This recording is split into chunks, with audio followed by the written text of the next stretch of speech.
네, 첫 번째 아동 수학 지도의 현황을 살펴보도록 하겠습니다. 수학은 무엇에 필요한 학문일까? 수학은 과연 계산을 위한 학문인가?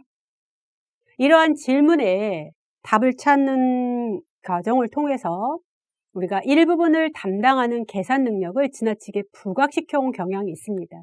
그래서 계산 능력이 물론 수학이라고 하는 것의 일부분을 차지하는 게 맞아요. 하지만 그 일부분이 마치 전체인 것처럼 부각시켜서 우리가 그 부분을 전체로 인식하는 오류를 범하게 되었다라고 하는 것이죠. 그래서 이러한 수학에 대한 왜곡된, 그러니까 부분을 가지고 전체로 인식하는, 그러니까 계산 영역이 수학의 일부분인데도 불구하고 그게 수학의 전체인 것처럼 생각하는 왜곡된 인식으로 인해서 수학은 산술적인 계산을 위한 공식을 암기하고 반복적으로 문제를 풀고 하는 그런 교수 방법을 중심으로 수학을 가르쳐져 왔습니다. 우리가 앞 시간에도 말씀드렸던 것처럼 내가 수학을 정말 좋아하고 싫어하고 잘하고 못하고의 결과는 학습자인 나 자신에게도 원인이 있겠지만 나에게 수학을 처음 소개한 선생님으로부터 내가 그러니까 고등학교를 졸업할 때까지 나에게 수학을 소개했던 선생님들이 어떠한 방법으로 나에게 수학을 소개했는지, 즉 교수학습 방법에도 반절의 책임이 있다라는 거죠. 원인이 있다라는 거예요. 그래서 수학에 대한 왜곡된 인식이 바로 수학의 방법을 또 한정시켰어요. 공식 암기, 반복적인 문제풀이라는 방법으로 수학의 교수 방법을 한정시켜 왔다라는 거죠. 그래서 결과적으로 학습자 전반에서 수학을 공부한 대부분의 사람들, 대한민국뿐만 아니라 많은 사람들이 수학에 대한 흥미가 낮은데 매우 낮아요.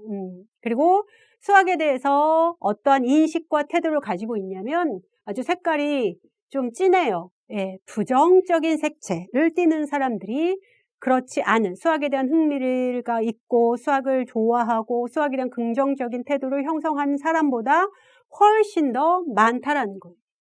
방법적인 측면이 일부분에 국한되었기 때문에. 2010년에 국내 연구자의 결과를 보면 실제로 이제 아동 수학 지도의 현황을 살펴봤어요. 유아교육 현장을 통한 연구 결과를 통해서. 실제로 이 수학 지도의 내용을 분석해 봤더니 영아나 유아의 발달에 적합하지 못한 내용들을 다루고 있더라. 예. 그리고 내용은 발달에 적합하지 않고, 그러니까 발달보다 훨씬 더 앞서 있더라는 거예요. 그리고 방법은 뭐예요? 주로 학습지를 사용해요. 예.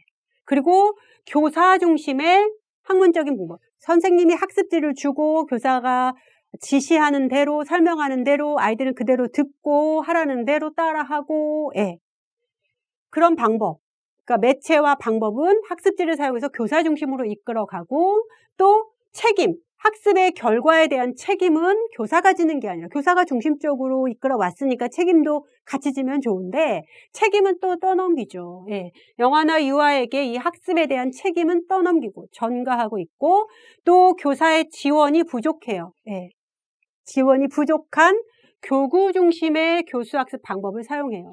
교구와 아이와 상호작용해서 물론 교구를 통해서 아이가 얻는 내용도 있겠지만 교구와의 상호작용을 원활하게 하고 교구가 제한한 방식 이외의 방법을 창의적으로 사용해서 아이가 어떤 사고력을 확장시킬 수 있는 기회는 교사의 지원이 필요하거든요. 그런데 이 교사의 지원이 없어요.